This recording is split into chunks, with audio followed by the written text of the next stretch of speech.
गांधी किसी दूसरे से पूछते कि तुम क्यों बीजेपी को वोट देते हो, क्यों नहीं तेजस्वी यादव और मुलायम सिंह यादव और राहुल गांधी और तमाम लोग जाके पूछते कि क्यों तुम बीजेपी को वोट देते हो। हमें से बार बार कहा जा रहा है बीजेपी को हराना। मुझसे ज्यादा बीजेपी को हराने के लिए कौन मुत्तहिद होगा, बताएं जरा।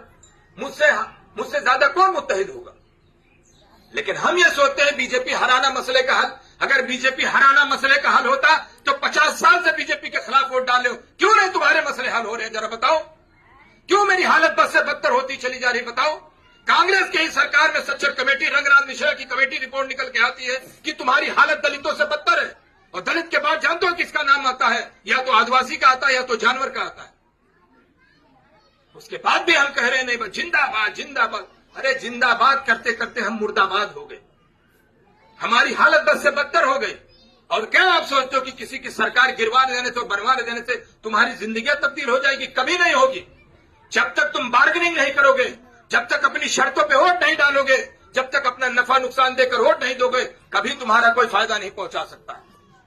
अपना फायदा अपना नुकसान देखना पड़ेगा, सोच समझ के वोट डालना पड़ेगा, अच्छे बुरे की पहचान करनी पड़ेगी। और अगर तुम सिर्फ बीजेपी के हराने के नाम पे वोट डालोगे तो ये जो तुम्हारी जिंदगी जा रही है, तुम्हारी आने वाली नस्ल भी इसी तरह खत्म हो जाएगी और कोई फायदा नहीं मिलेगा।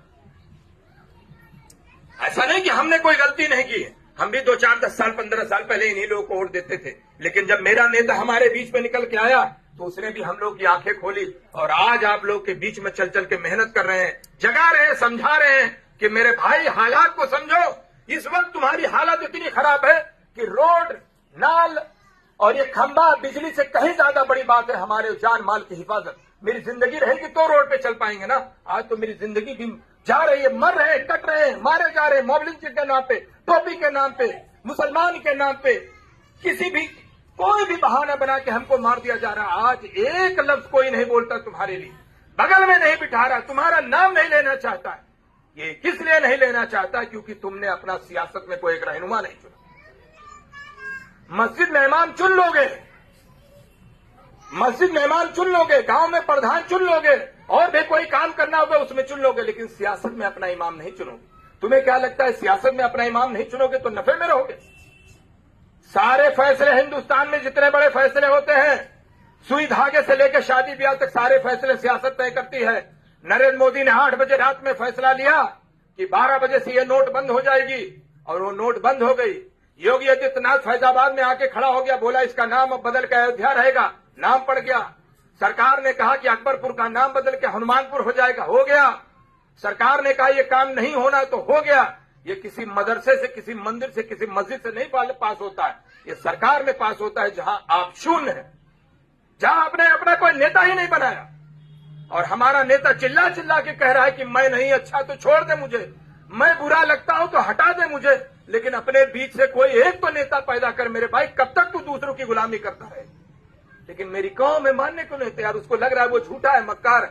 10 सालों से आपके बीच में बोल रहा है, बताओ ना कहां पे झूठा मिला, कहां पर हम किससे मिल गए, किसके बीच में चले गए? ये न जाने कितने लोग नंगे हो गए, कोई बीजेपी में गया, कोई किसी में गया, किसी ने आपको गाली दिया, कोई किसी के पास गया, पता कर लीजिए। यही नीतीश कुमार राजद और कांग्रेस से मिले तो अच्छे, फिर जाए तो बुरे, फिर आए तो अच्छे, फिर जाए तो बुरे। अगर मेरा नेता एक बार बीजेपी से मिल लेता तो 20 साल तक हमारी कौम हमको गाली देती और वोट भी नहीं देती। और ये लोग आए जाए कुछ भी करें को कोई फर्क नहीं। ये हमारी सोच बन चुकी है। कौन तुम्हारा पुरसा हाल होगा यार, बताओ तो। एक नाम ऐसा सिंगल बताओ जो तुम्हारा नाम लेता हो, कोई एक नाम बताओ। कितनी मॉब लिंचिंग हुई है तुम्हारी अशरफिया मस्जिद, मदरसे जानते होंगे आप लोग, सब लोग वाकिफ होंगे। कहां पर? बिहार शरीफ में पिछले साल रमजान में जला दिया गया, कुरान को जलाया गया, इमाम को मारा गया, वहां के लोगों को मारा गया। उसके 4 दिन बाद मैं देख रहा हूं नीतीश कुमार को, न जाने कौन ऐसा आदमी था जो जाके इफ्तार पार्टी दे रहा था, और खुशी से इफ्तार पार्टी भी मैं शरीक हो रहा। शर्म नहीं आई? बताओ। हमारे पास सबसे बड़ी किताब कौन है? कुरान से बड़ी कोई किताब हो जाएगी? अल्लाह से बड़ा कोई घर हो जाएगा? जला दिया जाता, कोई नहीं बोलता। कौन बोला? यही जो दर दर की ठोकरें खा रहा है, आपके बीच में दौड़ रहा अख्तरुल ईमान बोला, जो वहां का विधायक भी नहीं था, अमौर का रहने वाला, लेकिन दौड़ के गया वहां पर और लोगों की अपनी तरफ से मदद किया। विधानसभा में आवाज उठाया, कहा इंसाफ करिए, मुआवजा दीजिए, इंक्वायरी कराइए, गिरफ्तार करिए। कोई एक एमएलए क्यों नहीं बोला, बताइए क्यों? क्योंकि आपने कोई अपने बीच से नेता नहीं चुना। जिसको दर्द था वो भाग कर गया, और जिसको दर्द नहीं था वो चुप मार के घर में बैठा था। आज जो नेता आपके बीच में दौड़ रहा है दोबारा वोट मांगने के लिए, 5 साल तक आपने उसका चेहरा भी नहीं देखा, और सबको इस बात की शिकायत है कि जो आदमी चेहरा नहीं दिखा रहा फिर भी हमारे बीच में वोट मांग